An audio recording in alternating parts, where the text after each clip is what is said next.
전 15장 1절부터 22절. 여러분이 마지막 22절을 함께 읽어주십시오. 어떤 사람들이 유대로부터 내려와서 형제들을 가르치되 너희가 모세의 법대로 할례를 받지 아니하면 능히 구원을 받지 못하리라 하니 바울 및 바나바와 그들 사이에 적지 아니한 다툼과 변론이 일어난지라. 형제들이 이 문제에 대하여 바울과 바나바와 및 그 중에 몇 사람을 예루살렘에 있는 사도와 장로들에게 보내기로 작정하니라. 그들이 교회의 전송을 받고 베니게와 사마리아로 다니며 이방인들이 주께 돌아온 일을 말하여 형제들을 다 크게 기쁘게 하더라.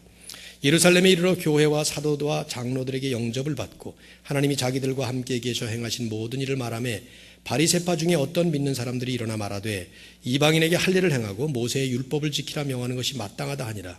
사도와 장로들이 이 일을 의논하러 모여 많은 변론이 있은 후에 베드로가 일어나 말하되 형제들아 너희도 알거니와 하나님이 이방인들로 내 입에서 복음의 말씀을 들어 믿게 하시려고 오래전부터 너희 가운데서 나를 택하시고 또 마음을 아시는 하나님이 우리에게와 같이 그들에게도 성령을 주어 증언하시고 믿음으로 그들의 마음을 깨끗이 하사 그들이나 우리나 차별하지 아니하셨느니라. 그런데 지금 너희가 어찌하여 하나님을 시험하여 우리 조상과 우리도 능히 매지 못하던 멍에를 제자들의 목에 두려느냐. 그러나 우리는 그들이 우리와 동일하게 주 예수의 은혜로 구원받는 줄을 믿노라 하니라. 온 무리가 가만히 있어 바나바와 바울이 하나님께서 자기들로 말미암아 이방인 중에서 행하신 표적과 기사에 관하여 말하는 것을 듣더니 말을 마침에 야고보가 대답하여 이르되 형제들아 내 말을 들으라. 하나님이 처음으로 이방인 중에서 자기 이름을 위할 백성을 취하시려고 그들을 돌보신 것을 시므온이 말하였으니 선지자들의 말씀이 이와 일치하도다. 기록된 바 이후에 내가 돌아와서 다윗의 무너진 장막을 다시 지으며 또 그 허물어진 것을 다시 지어 일으키리니 이는 그 남은 사람들과 내 이름으로 일컬음을 받는 모든 이방인들로 주를 찾게 하려 함이라 하셨으니 즉 예로부터 이것을 알게 하시는 주의 말씀이라 함과 같으니라. 그러므로 내 의견에는 이방인 중에서 하나님께로 돌아오는 자들을 괴롭게 하지 말고 다만 우상의 더러운 것과 음행과 목매어 죽인 것과 피를 멀리하라고 편지하는 것이 옳으니 이는 예로부터 각성에서 모세를 전하는 자가 있어 안식일마다 회당에서 그 글을 읽음이라 하더라. 다 같이 읽겠습니다.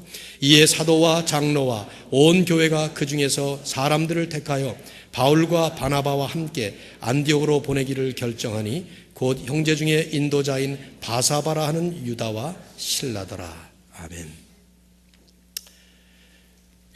현대 철학에 지대한 철학적 영향을 끼친 유대인 철학자 마르틴 뷰버는 I and thou, 나와 너라는 책 속에서 이런 말을 했습니다. 나라고 하는 존재는 너라는 존재가 존재함으로써만 비로소 의미를 가질 수 있는 존재다.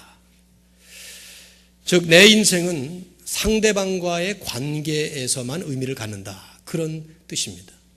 더 쉽게 표현한다면 우리는 어느 누구나 혼자 사는 것이 아니라 다른 사람들과의 관계 속에서 더불어 산다 하는 뜻입니다. 그렇기 때문에 내가 잘 사느냐 못 사느냐, 행복한 삶을 사느냐 아니면 내 인생이 불행해지느냐 하는 것은 남들과의 관계가 어떻게 펼쳐지느냐에 따라서 결정된다는 것이죠. 실제로 현실 생활에서 많이 접하는 거 아닙니까? 내가 아무리 즐겁고 기쁘게 살고 싶어도 다른 사람들과 관계가 깨지면 유지 못합니다. 그러나 다른 사람들의 관계가 잘 유지될 때 내 인생도 아주 참 잘 진행되는 것을 우리들이 체험하죠. 그러나 남과의 관계가 잘 된다 하는 것은 쉬운 일이 아닙니다. 왜냐하면 서로 다른 인격과 성격을 가진 사람들이 서로 다른 생각, 서로 다른 주장을 하는 이 과정과 관계 속에서 갈등하며 살게 되어 있기 때문이에요. 갈등, 한자로 칡나무 갈자, 등나무 등자. 칡나무는 올라갈 때 오른쪽으로 감고 올라가고 등나무는 왼쪽으로 감고 올라가기 때문에 이게 한 막대기에 두 나무가 같이 엉키게 되면 마지막에 이것을 풀어낼 수가 없어요. 이것이 갈등이라는 말의 뜻입니다. 이런 관계의 갈등은 우리가 살면서 우리의 삶에 깊은 고통을 안겨주기도 하고 심하게는 지울 수 없는 영원한 상처를 남기기까지 합니다. 인생을 살면서 겪는 어려움 중에 큰 것 하나가 바로 이러한 갈등의 문제입니다. 잘 지내던 친구 사이에 갈등이 일어나면 원수가 됩니다. 부부가 사랑하기 때문에 결혼을 하는데 그러나 갈등 구조로 들어가다가 헤어지기도 합니다. 시어머니와 며느리가 스타일 문제 때문에 갈등하고 또 동생과 형이 돈 문제로 갈등하고 특별히 교회 아마 인간관계의 갈등이 가장 극렬하게 펼쳐지는 제1번지 현장 중에 하나가 교회가 아닐까 생각돼요. 갈등 해결이 쉽지 않은 이유는 제가 볼 땐 두 가지라고 생각해요. 갈등의 그 이슈 자체가 해결하기 어려운 본질적인 문제일 경우에 진리 비진리의 문제로 부딪힐 때 쉽게 해결하기가 어려워요. 또 하나는 설령 진리의 문제가 아닌 하찮은 문제, 사소한 문제로 갈등한다 하더라도 우리 인간 내면에 자리 잡고 있는 죄성이라는 것이 그걸 그렇게 쉽게 풀어가도록 용납하지 않습니다. 자존심이 있기 때문에 또 우리의 죄가 그걸 풀어가도록 허락을 하지 않는다 이 말이죠. 우리가 이제 몇 주 동안 보게 될 사도행전 14장의 이슈는 바로 이러한 두 종류의 갈등 문제를 다루고 있어요. 하나는 진리 문제를 다루는 본질적 차원에서의 갈등이고 또 하나는 사소한 문제로 인한 인간관계의 갈등입니다. 15장은 참 재미있는 장이에요. 사실 왜냐하면 우리가 누구나 겪는 문제고 특별히 교회에 항상 일어나는 문제이기 때문이죠. 이제 하나씩 좀 살펴보겠는데요. 먼저 첫 번째 케이스인 오늘 본문에 나오는 이 본문을 좀 살펴보도록 하겠습니다. 이 본문을 한번 다시 스케치를 할 필요가 있어요. 여러분이 제가 좀 빠른 속도로 쭉 읽었는데 대략 어떤 일이 벌어졌는지는 짐작하시겠고 또 성경을 잘 아시는 분들은 잘 아시는 사건이지만 본문 이해를 위해서 또 우리에게 적실한 적용을 하기 위해서 다시 한번 이 본문을 좀 풀어볼 필요가 있죠. 1절에 보면 주로 이방인 출신들로 신앙인들이 된 안디옥 교회에 어떤 유대인들이 찾아왔어요. 오늘 1절의 본문에 보시면 이 사람들이 누구냐? 아마 추측해 볼 때 5절에 나오는 바리새파 중에 믿는 사람들이었던가 아니면 이제 그런 사람들의 가르침을 받은 즉 유대 전통에 익숙한 정통파 유대인 중에서 그리스도인이 된 사람들이죠. 여기 나오는 사람들은 전부 다 크리스찬들이에요. 지금 14장까지 사도 바울과 바나바를 극렬하게 핍박했던 안 믿는 유대인들이 아니고 여기 15장에 나오는 유대인들은 전부 다 믿는 유대인들이라 이 말이죠. 그런데 이제 정통파 유대인들로서 크리스찬이 된 사람들 가운데 어떤 사람들이 안디옥에 와서 안디옥 교회 교인들에게 주장을 한 거예요. 어떤 주장을 하는가 하면 너희 이방인들도 반드시 모세의 법대로 할례를 받지 않으면 구원받지 못한다 하는 말을 한 것이죠. 여러분 모세의 법이 뭡니까? 모세의 법이라고 표현된 이 말은 구약의 율법을 포함해서 그 율법에 기초한 많은 구체적인 조항들 대단히 많습니다. 아주 방대한 율법이에요. 이건 구약 율법 플러스 알파로 엄청난 그런 이제 법 조항들인데 유대인들이 절대적으로 믿고 있었던 성경이라고 믿고 있었던 아주 절대적인 권한을 가진 그런 법이었죠. 근데 이 법에 의하면 구약법에도 나오지만 유대인들은 태어나면 할례를 받도록 돼 있었어요. 할례라는 의식은 남자아이가 태어나면 그 남자아이 8일 만에 그 아이에게 행하는 의식입니다. 요즘식으로 하면 포경수술인데 하여튼 그 의식을 행하면서 그 아이가 하나님의 백성에게 태어난 선민이다 하는 것을 표시하기 위한 증표로 행했던 의식입니다. 구원을 베풀기 위해서 주는 증표가 아니고 이미 구원받은 백성의 가정에 태어난 자녀다 하는 표식으로 한 거예요. 오늘 우리가 세례를 베풀었죠. 세례는 구원을 주는 수단이 아닙니다. 이미 성령으로 거듭난 사람, 구원받은 사람을 구원받은 백성이라고 표현하고 고백하는 증표일 뿐이에요. 그런 거죠. 할례가 세례의 일종의 원형이라고 볼 수 있는 거예요. 근데 이제 이 유대인들이 안디옥 교회에 와서 주장한 얘기는 뭐냐면 이방인들도 구원받으려면 반드시 할례 받아야 된다 이런 주장을 한 거예요. 이 말은 예수 믿음으로 구원받는다 하는 것을 가정하고 그 위에 플러스 알파로 할례도 또 받아야 된다 하는 말을 한 거라 이 말이죠. 율법의 많은 조항 중에 특별히 이 사람들이 할례를 거론한 것은 성경학자들이 생각하는 것처럼 아마 이방인들도 유대인이 되어야 된다 그런 의미에서 이런 주장을 했던 것 같아요. 어쨌든 구원에 관계되는 본질적인 교리 문제가 발생한 거예요. 본질적인 진리 문제가 발생한 것이죠. 구원이 어떻게 주어지느냐 하는 문제가 발생한 거예요. 당연히 바울과 바나바가 여기 반기를 들고 나섰죠. 그래서 이 사람들 사이에 아주 격렬한 다툼과 변론이 일어났어요. 본문의 2절을 보면 적지 아니한 다툼과 변론이 일어났다 나오죠. 그래서 이제 안디옥 교회는 이 문제를 해결하기 위해서 일종의 교회의 본부격에 해당되는 예루살렘 교회에 바울, 바나바 그다음에 몇 사람을 파송하기로 결정하고 보냅니다. 안디옥 교회는 지금의 그 터키에 해당되니까 예루살렘까지 좀 먼 지역이죠. 그래서 파송한 거예요. 그래서 바울과 바나바와 이 팀이 내려갑니다. 가면서 이곳저곳에 세워진 교회들마다 가서 오늘 본문의 3절을 보시면은 이방인들이 어떻게 하나님께로 돌아왔는지 이것을 이제 같이 나누고 기뻐하고 그러는 모습을 보이죠. 예루살렘에 도착을 했습니다. 예루살렘 온 교회가 이 사람들을 환대했어요. 본문 4절을 보시면 지도자들도 받아주었고 교인들도 받아주었고, 그래서 역시 거기서도 이방 선교에서 하나님이 어떻게 역사하셨는지를 설명을 했습니다. 근데 그러자 그곳에 있었던 바리새파 가운데 믿는 사람들이 또다시 같은 문제 제기를 한 거예요. 이방인들에게도 할례를 줘야 되고 모세의 법을 지키도록 하는 것이 마땅하다. 그래야 구원받는다 얘기를 한 것이죠. 사도와 장로들이 모였어요. 교인들도 모였습니다. 많은 토의가 된 것 같아요. 7절에 보니까. 그러나 우리가 이제 기억해야 될 것은요, 요즘의 교회 분규의 현장처럼 그런 싸움이 오간 것 같진 않아요. 서로 치고받고 싸우지 않은 것은 물론이고 욕설을 퍼붓고 이런 유치하고 더러운 일들은 하지 한 것 같지는 않습니다. 그냥 디베이트를 하고 일종의 theological debate죠. 신학적으로 무엇이 옳으냐 그걸 이제 따지는 시간이었어요. 그래서 한참 많은 변론이 있었어요. 7절 보세요. 많은 변론이 있은 후에 그런 다음에 이제 세 부류의 지도자들이 일어나서 각각 이제 얘기를 하는 것입니다. 첫째로 베드로가 일어났어요. 7절부터 11절을 보시면 베드로가 주장하는 것은 핵심이 고넬료 사건에 맞춰져 있었습니다. 베드로는 이런 얘기를 하는 거예요. 하나님께서 이방인들에게 복음을 전하기 위해서 특별히 나를 부르셔서 고넬료에게 보내신 그런 일들, 여러분 그동안에 쭉 보셨죠? 계속 말씀을 같이 나눴던 분들, 또 하나님께서 유대인들과 똑같이 그들에게도 성령을 선물로 주셨다는 것을 베드로가 직접 목도를 했어요. 그걸 예루살렘 교회에 증언했던 적도 있죠. 그 다음에 그렇기 때문에 그들도 차별 없이 역시 믿음으로 깨끗하게 되는 것이다. 율법이 아니다. 이런 얘기를 하면서 베드로는 10절과 11절의 결론을 이렇게 말해요. 그런데 어찌하여 우리 조상들도 짊어지지 못했던 율법의 멍에를 이방인들에게 짊어지려고 하게 하는가? 그러면서 결론을 맺습니다. 우리나 그들이나 똑같이 예수 그리스도의 은혜로 구원받는 것이다. 이 말을 듣고 온 교회가 잠잠해졌어요. 12절.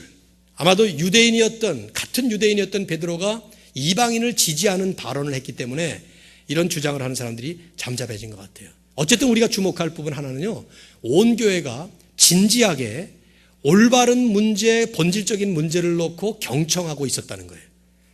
자기 주장을 하는 것이 아니라 과연 진리가 무엇이냐 하는 것을 놓고 이 사람들 모두가 다 아주 진지하게 온 교회가 잠잠한 거예요. Total silence. 그래서 바울과 바나바가 일어났어요, 이번에는. 그리고는 지난 1차 선교 여행 때에 이곳저곳 지중해를 다니면서 소아시아를 다니면서 일어났던 일들, 그 중에 특별히 유대인들 말고 이방인들이 엄청 돌아온 사건들을 얘기를 합니다. 그러자 마지막으로 야고보가 일어나서 결론을 맺는 거예요. 여기 일어나는 야고보는요, 지난번에 참수형으로 죽은 야고보가 아니에요. 그건 예수님의 12제자 가운데 한 사람이고, 이 야고보는 예수님의 친동생, 그러니까 요셉과 마리아에게서 태어났던 형제들 가운데 야고보고, 이 사람이 야고보서를 쓴 분이에요. 이분이 예루살렘 교회의 수장과 같은 헤드마스터와 같은 역할을 했던 것이죠.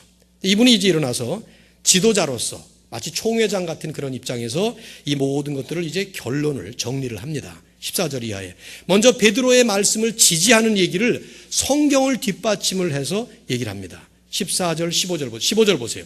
선지자들의 말씀이 이와 일치하도다. 이 말이 무슨 말이냐면 지금까지 베드로가 했던 얘기, 바울과 바나바가 했던 그런 모든 얘기들이 선지자들이 이미 구약에서 예언했던 얘기다. 그러면서 아모스 선지서에 아모스 9장 11절과 12절을 인용을 합니다. 그게 16절 17절이에요. 자 보세요. 이후에 내가 돌아와서 다윗의 무너진 장막을 다시 지으며, 이게 무슨 말입니까? 다윗의 무너진 장막, 이스라엘의 무너진 영적 상태가 회복된다는 거예요. 하나님 나라가 완성이 될 때 하나님은 당연히 이스라엘 백성들, 유다 백성들을 모으신다는 거죠. 그러나 17절, 그 남은 사람들과 내 이름으로 일컬음을 받는 모든 이방인들로 주를 찾게 하려 함이라. 즉 이방인들이 하나님 앞으로 돌아오도록 하는 것이 이게 하나님의 역사라 이 말이에요. 그래서 지금 이 모든 얘기들은 이게 다 옳은 얘기들이다 그 말이죠. 그러면서 결론을 내립니다. 19절에 내 의견에는, 여기 우리말 번역에 내 의견에는 in my judgment 이런 표현을 썼지만 이건 헬라어로 보면 크리노라고 하는 말은 내가 이제 판결을 내린다. 마치 대법원장이 대법관이 판결을 내리는 것 같은 이런 그 분위기의 단어예요. 두 가지를 판결을 내리는 것. 첫째, 하나님께 돌아오는 이방인들을 괴롭게 하지 말라. 이게 무슨 말이냐면은 하나님께로 돌아오는 이방인들을 할례를 포함해서 그 어떤 율법의 무거운 짐을 짊어지게 하지 마라 그 말이에요. 그러니까 지금까지 했던 말을 그대로 옹호하는 것이죠. 그러나 두 번째 또 하나 중요한 것은 몇 가지 금기 조항은 지키도록 권면하자. 그게 뭡니까? 우상의 제물과 또 음행과 21절에 목매어 죽인 것과 피를 멀리하도록 하라. 이걸 이방인들에게 예수를 믿을 때 이 네 가지는 유념해서 이거는 하지 않도록 그렇게 하는 겁니다. 딴 건 다 해도 좋다 그 뜻은 아니에요. 여기에 특별히 유념하라 그런 것입니다. 왜냐하면 여기 설명을 21절에 합니다. 오래전부터 어디를 가든지 각 성에서 모세를 전하는 자가 있어. 이 말은 무슨 말이냐면 유대인들이 회당이 있잖아요. 디아스포라 유대인들이 여기저기 예수 안 믿는 유대인들 회당에서 구약 성경을 읽는데 그 구약 성경을 믿고 모세의 율법을 지키는 사람들에게 있어서 지금 이 네 가지 조항은 엄청 혐오스러운 일들이에요. 그래서 유대인들을 그 사람들의 마음을 받아들이고 이해해 주는 입장에서 이방인들은 이런 일에 특별히 신경 쓰고 유념해라 하는 얘기를 한 것이죠. 그거를 모든 교회가 받습니다. 22절에 보면 그래서 가결을 했어요. 마치 만장일치로 가결하듯이 사도들과 장로들과 온 교회가 가결을 합니다. 사도행전을 보면서 제가 여러 번 말씀을 드렸지만 모든 결정은 반드시 만장일치로 해야 된다. 그 뜻은 아닙니다. 이런 투표 원리를 지금 설명하는 건 아니에요. 온 교회가 이만큼 하나가 됐다는 것을 그냥 보여주는 것이죠. 자, 2000년이 지난 오늘날 2013년도 임마누엘 교회를 섬기고 있는 우리들이 이 말씀을 받을 때 이 말씀은 우리에게 어떤 교훈을 남기고 있습니까? 왜 제가 이 질문을 하는가 하면 우리 안엔 더 이상 할례 문제가 심각하지 않아요. 오늘 세례받은 사람들에게 이 사람들을 다시 할례 준다. 이런 건 이제 우리 더 이상 이슈가 아니죠. 그렇죠? 또 복음주의권에서 복음주의 입장을 우리가 성경을 성경대로 믿고 신약과 구약이 하나님의 완성된 계시의 말씀이라고 믿는 하나님의 교회에서는 뭐 구약의 율법을 지키는 것도 더 이상 돼지고기 먹는 거 아무 문제 없거든요. 저 같은 사람은 얼마나 좋아하는지 잘 알잖아요. 근데 그 아무 문제가 없어요. 그러면 지금 여기에 나오는 이 이슈가 어떻게 우리에게 적용되느냐 하는 질문을 해봐야 돼요. 이건 도대체 우리에게 무슨 교훈을 가르치고 있느냐 하는 것이죠. 제가 이 말씀을 두 번에 걸쳐서 나눌 거예요. 지금 이 이슈를. 그러나 오늘은 시간도 부족하니까 큰 그림 두 가지만 함께 나누도록 하겠습니다. 첫째로 이 15장에 나오는 사건은 내용으로 볼 때 구원에 관한 교훈을 가르치고 있습니다. 무슨 교훈입니까? 구원은 율법이 아닌 은혜로, 행위가 아닌 믿음으로 받는다 하는 것입니다. 구원은, 하나님이 우리에게 주시는 구원은 율법의 행위가 아닌 은혜의 선물로 받는다 하는 것입니다. 11절에 베드로가 그 말을 명백하게 먼저 정리를 했어요. 이게 다음 주에 여러분이 외우실 암송 구절인데 자, 한번 같이 읽어봅시다. 11절 시작. 그러나 우리는 그들이 우리와 동일하게 주 예수의 은혜로 구원받는 줄을 믿노라 하니라. 그들이 누굽니까? 이방인들이에요. 우린 누굽니까? 유대인들이에요. 이방인이나 유대인이나 할 것 없이 동일하게 똑같이 누구에게나 주 예수의 은혜로 구원을 받는 거다 하는 것이죠. 구원은 오직 은혜로 받는 거예요. 예수 그리스도를 믿음으로 하나님께서 주시는 은혜의 선물이라는 거죠. 그게 구원이에요. 그 은혜 외에 우리의 노력으로 하는 것이 아무것도 없어요. 구원받기 위해서 우리가 지켜야 할 것이 아무것도 없다 이 말이에요. 예수님을 믿는 믿음 외에 율법을 지켜야 구원받는 것이 아니고 오직 하나님의 은혜로 예수님을 믿기만 하면 우리에게 주시는 선물이 바로 구원인 것입니다. 이것이 기독교 2000년 역사의 핵심이고 복음의 본질적인 진리이고 앞으로도 변하지 않는 영원한 하나님의 말씀의 진리인 거예요. 어느 시대, 어느 교회를 막론하고 언제나 동일한 성경의 교훈이고 기독교의 핵심 진리인 것입니다. 구원은 오직 예수 그리스도를 믿음으로써 하나님의 은혜로 우리에게 주시는 하나님의 선물이다 하는 것이죠. 이건 지금 2000년 전 이 예루살렘 총회에서 결정되었기 때문이 아니라 예루살렘 총회에서 이것을 확인한 거예요.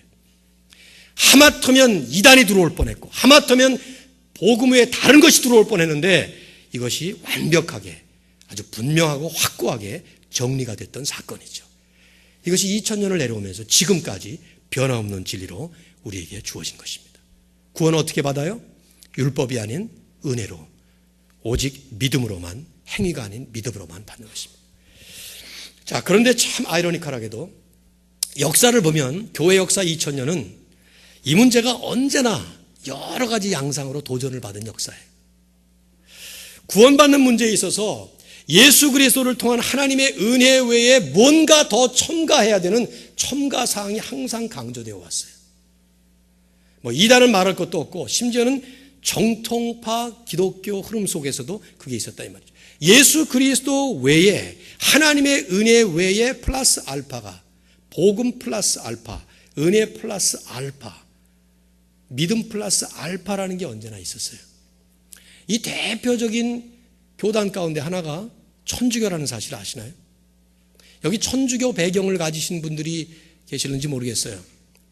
여러분이 지금까지 천주교를 쭉 다니다가 지금 어떻게 하다가 이제 우리 교회, 개신교회 변화되셨든지 아니면 관심이 있든지 아니면 학교가 가깝든지 하여튼 어떤 연애에서든 간에 지금 우리 교회에 나오셨다고 할 때 긴 설명 없이 이렇게 간단하게 언급만 하는 것이 여러분을 상당히 오펜딩 할 수도 있어요. 그러나 분명히 아셔야 될 것은 천주교에서 강조되고 있는 교리가 뭐냐? 복음 플러스 알파가 있어요. 성경 플러스 알파 외경이 있는 것은 말할 것도 없고 성경 외에 많은 전통적인 내용들이 알파로 다 포함이 되어 있는데 그 알파의 영향력이 이게 구원과 관련될 만큼 그래서 혹시 들어보셨나요? 적공의 교리라는 것.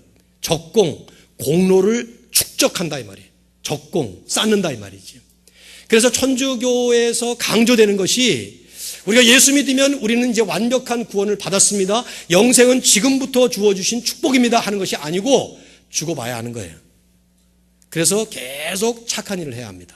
선한 일을 해야 합니다. 심지어는 죽은 다음에도 천국과 지옥 사이에 어딘가를 들어가 있는데 그 사람을 돕기 위해서 천주교의 교리 가운데는 면죄부라는 것이 등장했어요. 그래서 이 땅에서 있는 사람들이 돌아가신 분을 돕기 위해서 헌금을 많이 드리면 제가 이 천주교를 굉장히 폄하하는 것 같은 표현을 써서 미안한데 한때 중세 때는 어떤 일이 있었냐면 헌금통에 떨어지는 이 동전의 소리가 크면 클수록 올라가는 속도가 빠르다까지 이렇게 가르쳤어요. 근데 지금도 면죄부의 교리는 제가 알고 있기로는 천주교 교리에 들어 있습니다. 기도를 많이 해야 되고 이런 여러 가지가. 근데 지금 제가 핵심을 다루고 있는 것은 천주교가 아니고 우리 개신교예요. 저나 여러분이 믿고 있는 복음주의적인 개신교. 우리 개신교에는 이런 오류가 없을까 질문을 해봐야 돼요. 말씀드린 것처럼 더 이상 할례 문제, 구약의 율법 문제 이런 거 가지고 우리가 왈가왈부하지는 않죠. 그러나 우리도 똑같이 구원을 위해서 은혜 외에 뭔가 더 포함시켜야 되는 것들이 없는가 하는 거예요. 어느 교회나 붙잡고 있는 교리가 있습니다. 우리 교회도 미국 장로교회 Presbyterian Church in America, PCA의 우리가 그 교단법을 우리들이 존중하고 있고 우리 교단이 붙잡고 있는 신앙 교리 가운데 하나가 웨스트민스터 신앙 고백서입니다. 성경에 나오는 많은 진리들을 잘 일목요연하게 요약한 그 교리, 요리문답 이런 것들 중에 지금까지 우리가 볼 때는 가장 진리에 근접하다고 믿고 있어서 그것들을 가르칩니다. 이런 이제 우리가 표방하고 있는 그 외형적인 교리가 있어요. 그것을 explicit doctrine 이렇게 영어로 표현할 수 있는데요. 외형적으로 우리가 붙잡고 표현하고 있는 교리가 하나 있고 그 다음에 실제로 우리가 실생활 속에서 우리도 모르게 믿고 생각하고 있는 교리가 또 있어요. implicit doctrine이 있다 이 말이에요. 이 두 번째 분야를 보면은요, 모든 사람들이 다 PCA 교인들이 아니에요. 뭐 교단으로 얘기한다면 이 안에는 여전히 순복음 교단이 있고, 그러니까 외형적으로는 아닌데 또 오순절파가 있고 캐리스메릭이 있고 펜타코스탈이 있고 뭐 많습니다. 심지어 자유주의도 있을 수 있어요. 이 부분이 중요한 부분이에요. 이 부분이. 여러분이 질문해 봐야 될 부분은 정말 여러분이 구원받는 것에 은혜밖에 다른 것이 필요 없는가? 그렇게 믿고 있느냐 이 말이죠. 예수 그리스도를 믿기만 하면 구원받는다. 분명히 믿고 있냐 이 말이죠. 왜냐하면 그게 성경적 교리거든요. 왜 제가 이 질문을 합니까? 우리 안에서 강조되는 것이 많기 때문입니다. 저도 마찬가지예요. 목사로서 설교자로서 많은 신앙생활을 돕기 위해서 강조를 해요. 근데 그 강조하는 내용 가운데 보면 행위 강조가 많아요. 기도 많이 하십시오. 예배에 참석하십시오. 양육 프로그램에 안 나면 죽입니다. 뭐 여기까지는 안 하지만은 양육 프로그램 막 주일 성수 막 이런 얘기가 이게 다 행위잖아요, 전부 다. 그렇죠? 그러다 보니까 나도 모르는 사이에 우리의 뇌리 속에, 우리의 의식 속에 그거 안 하면 구원 못 받나? 하는 것까지도 간다 이 말이에요. 제가 자라났던 제 세대, 저의 어린 세대, 저의 젊은 세대에는 주일날 아침부터 밤까지 공부하면 죄였습니다. 아침부터 밤까지 어느 시간도 공부는 죄였어요. 왜냐하면 일하면 죄이기 때문에 학생들에게 일은 공부였으니까. 그래서 저는 중학교 3년, 고등학교 3년, 6년 동안을 월요일 날 1, 2교시가 시험인 그런 이상스러운 학교를 다녔어요. 그러니 주일날 공부할 템테이션이 얼마나 많습니까? 그런데 또 그 당시는 제가 생각하기를 재수없게 그런 생각을 했는데 어떻게 하다 교회를 또 제 모교회가 이렇게 강하게 주일 성수를 가르치는 교회였단 말이에요. 그래서 저는 주일날 공부를 못 해봤어요. 새벽기도 5시에 가가지고는 밤 10시에 왔어요. 집에 가봐야 공부하는 템테이션이 있으니까 못 가는 거예요. 그래서 교회에서 뭐 긴 얘기 생략합시다. 하루 종일 뭐 봉사하고 뭐하고 그런 다음에 밤 10시에 집에 도착하면은 아직도 2시간 동안 공부를 못 하는 거예요, 저는. 그래서 2시간 동안 얼른 자요. 자는 건 괜찮으니까. 자고 나서 12시에 깨가지고 월요일 0시가 되면서 공부를 시작했어요. 그러니까 월요일을 6년 동안 거의 저는 밤을 새다시피 한 것 같아요. 왜 그렇게까지 했습니까? 이게 이제 교회에서 가르친 것인데 저는 절대로 그게 잘못 가르쳤다고 보지 않아요. 내가 잘못 인식했던 게 문제예요. 뭐 그런 부분에서는 잘못 가르쳤을 수도 있겠지만 거기는 의미가 있었어요. 주일 성수가 교회 성경에서 가르치고 있는 아주 소중한 진리를 잘 실천하도록 도운 거예요. 그래서 공부하지 말아라.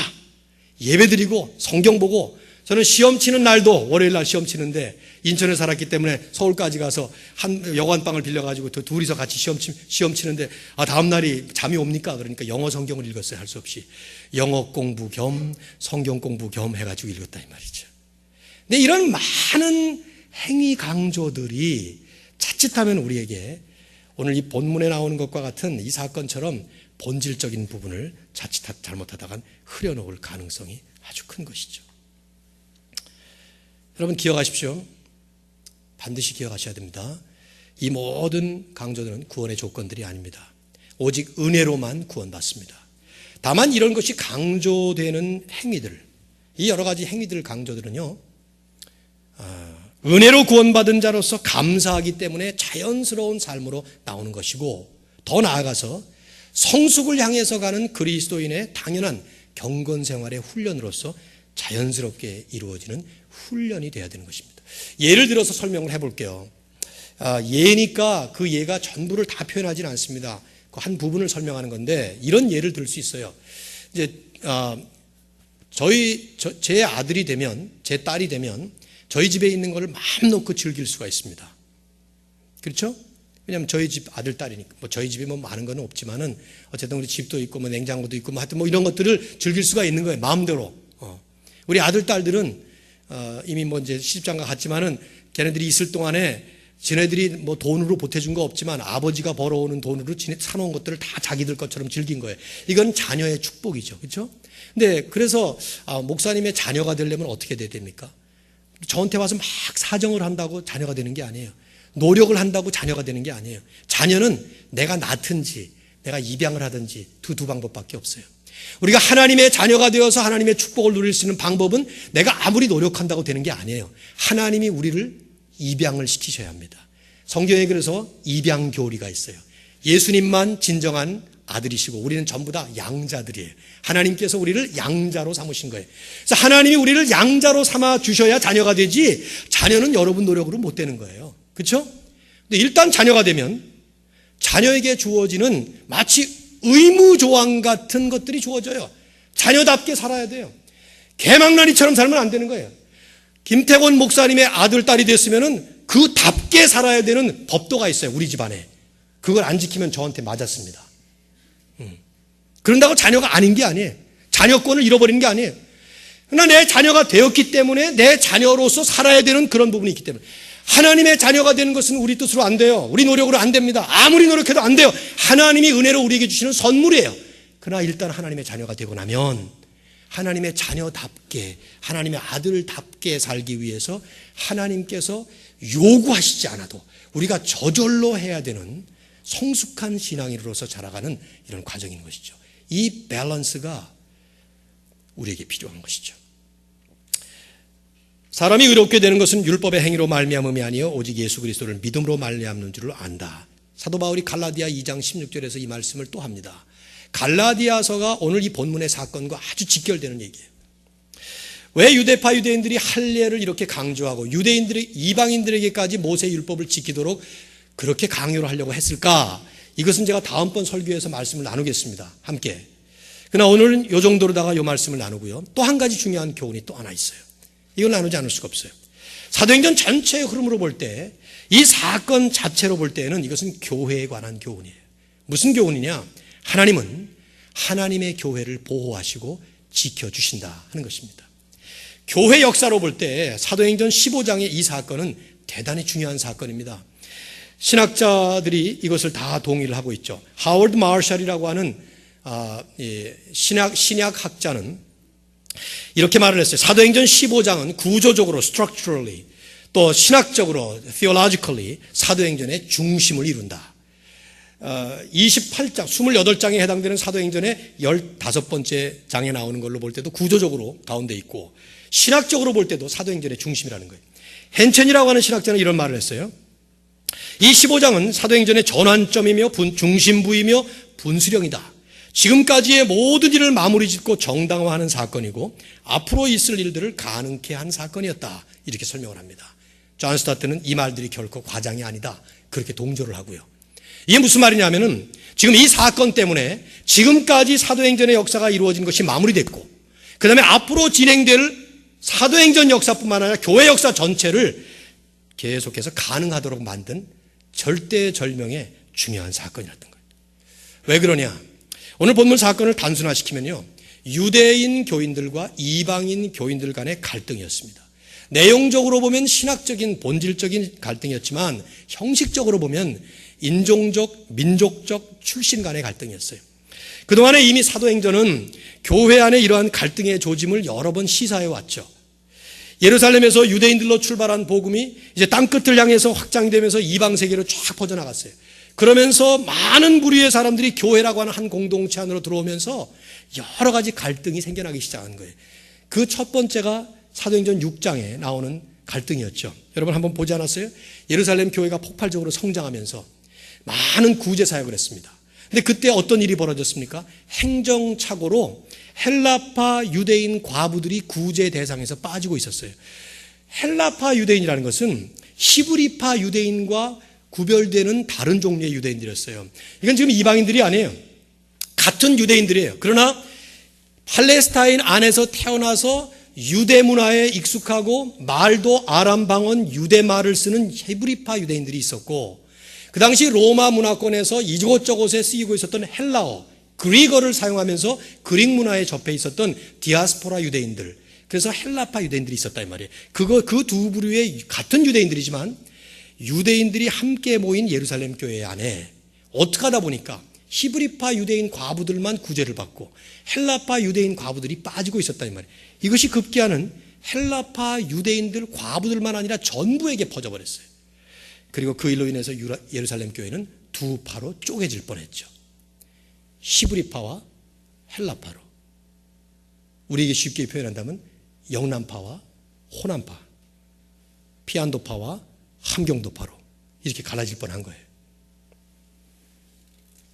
사도행전의 흐름으로 볼 때 이미 말씀드렸지만 그것은 보이지 않는 사단의 공작이었습니다. 그러나 그 당시는 그 문제가 구제라고 하는 아주 사소한 문제라서 지엽적인 문제였어요. 그래서 쉽게 해결되는지도 몰라요. 하지만 이 15장의 이 문제는 구원에 관한 복음의 본질을 건드리는 문제, 진리에 관한 문제였다 이 말이죠.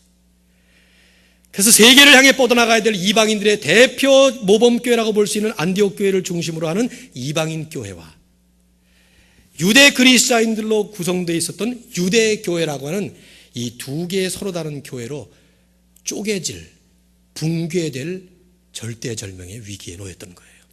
위험한 충돌이었던 것이죠. 만일에 이 갈등 문제로 둘 사이가 갈라진다면 땅끝을 향해서 나아가야 될 이 교회가 하나가 되기는커녕 복음을 나누기는커녕 각각 따로따로, 복음도 따로따로, 유대인은 유대인대로, 이방인은 이방인대로 교회가 설립되는, 그래서 예수님께서 처음에 그리셨던 그 그림, 아버지와 아들과 성령이 하나인 것처럼 그들도 우리 안에 하나가 되게 하사 하는 그 교회의 원래 마스터 플랜은 깨져버리고 마는 거였어요. 교회 역사를 보면요, 이런 위기가 계속해서 등장합니다. 그래서 지금 이 사건이 일종의 프로토타입으로 우리에게 보여진 거예요. 우리가 결론을 맺으면서 이제 중요하게 결론해야 될 것은, 그럼에도 불구하고 이 심각하고 위험한 갈등과 충돌을 멋지게 잘 해결했다는 것이죠. 먼저 제가 여러분에게 말씀드리고 싶은 것은 이것은 보이지 않는 하나님의 역사였다는 겁니다. 사도행전 전체를 통해서 누가가 보여주는 그림은 보이지 않는 물밑 작업을 끊임없이 하던 사단의 공작에 역시 보이지 않는 손길로 하나님의 역사를 펼치셨던 하나님의 역사가 교회를 통해서 이루어졌다는 것을 보여주는 거예요. 물론 그 가운데 사람들을 통해서 이루었어요. 하지만 먼저 봐야 될 큰 그림은 하나님의 역사라는 거죠. 무슨 역사입니까? 하나님은 교회를 보호하시고 지키신다는 거예요. 하나님이 왕이시고 주님이 주인이 되시기 때문에 하나님은 절대로 교회를 무너뜨리지 않아요. 절대로 교회를 망가뜨리지 않아요. 교회를 무너뜨리시거나 교회를 망가뜨리지 않고 보호하신다는 것은 개개인의 성도들을 보호하신다는 뜻이에요. 그래서 하나님의 손에 붙잡힌 하나님의 사람들이 하나님의 교회 공동체를 이룰 때 하나님의 역사를 위해서 우리 하나님은 절대적인 하나님의 권한으로 붙잡아 주신다는 것입니다. 예수님께서 처음 교회를 설립하실 때 하셨던 말씀이 그 말씀이에요. 내가 이 반석 위에 내 교회를 세우리니 음부의 권세가 이기지 못할 것이다. 하늘과 땅의 모든 권세를 내게 주셨으니 너희는 가서 모든 족속으로 제자를 삼아, 그러면서 교회 이루라 하는 말씀을 하신 거예요. 한 사람 한 사람의 성도들을 포함해서 하나님의 교회를 하나님은 반드시 보호하시고 반드시 지켜주신다는 것입니다. 이게 왜 우리에게 중요합니까? 오늘날 우리의 모습에, 우리의 눈앞에 보여지는 교회의 모습들은 마치 망가진 듯한 모습이 역력해요. 교회에 들려오는 소식들을 보면은 도대체 이게 교회인가? 어떤 사람은 술집보다 못하다고 그런 악평까지 하는 말을 많이 합니다. 교회 망가진 것 같고 무너진 것 같고 성도들의 모습도 보면은 마치 다 타락한 것 같고 그렇게 보이는 모습이 없지 않아 있습니다. 그러나 우리가 말씀을 보면서 정리해야 될 것은 하나님은 여러분과 나의 우리 모두의 인생의 주인이실 뿐만 아니라 교회의 주인이시고 왕으로 군림하시고 지금도 다스리시는 분이십니다. 여기에 대한 소망이나 혹은 믿음의 눈을 잃어버리지 말아야 돼요. 누가는 지금 이 15장에서 이 절대절명의 위기 순간에 있었던 교회의 충돌 위기를 멋있게 해결하는 모습을 보여줘요. 너무 이상할 정도로 왜 요즘 사람들은 이렇게 해결을 못해? 이런 생각이 들 만큼 온 교회가 전부 다 모여서 한 격론을 벌이고 마치 다투는 것처럼 했는데 너무 쉽게 만장일치로 결정되듯이 잠잠하게 깔끔하게 해결되는 거예요. 지도자는 지도자들대로, 믿는 모든 백성들은 백성들대로 하나같이. 그래서 다음 설교에서 여기에 쓰임받았던 사람들의 모습을 우리는 주목할 필요가 있어요. 교회 지도자들과 모든 성도들이 어떤 자세로 임했는가. 이 갈등 구조가 일어날 때 수도 없이 교회 안에서 일어나잖아요. 인간관계의 갈등, 심지어는 본질적인 문제의 갈등들이 일어날 때 너무 쉽게 걸핏하면 쪼개지고 갈라지고 나눠지고 원수되는 이런 모습 속에서 하나님께서 우리에게 보여주신 모습은 하나님의 주되심, 왕되심을 보여주면서 그 하나님이 다스리시는 교회, 가정, 성도들의 개인의 삶. 저는 오늘 이 말씀을 보면서 그런 기도를 했어요. 임마누엘 교회의 주인은 우리 주님이시고 우리 교회들의 왕은 하나님이시다. 이 세상에 지금 문제를 일으키고 말썽이 많고 뉴스메이커가 돼서 세상에 빗발 같은 그런 비난을 받는 교회들조차도 하나님이 왕이 되시고 우리 주님이 주인 되셔서 반드시 주님은 주님의 역사를 이루어 주실 것이라는 겁니다. 오늘 이것이 저와 여러분의 소망이 되시고 하나님 나라 역사를 바라보는 우리의 믿음의 비전이 될 수 있기를 주님의 이름으로 축원합니다. 임마누엘 교회를 오신 여러분들, 새로운 분들을 포함해서 섬기시는 우리 귀한 주의 종들이 주님 앞에 가는 그날까지 이 멋진 사역을 잘 감당해 나갈 수 있기를 주님의 이름으로 축원합니다. 제가 기도하고 축도하고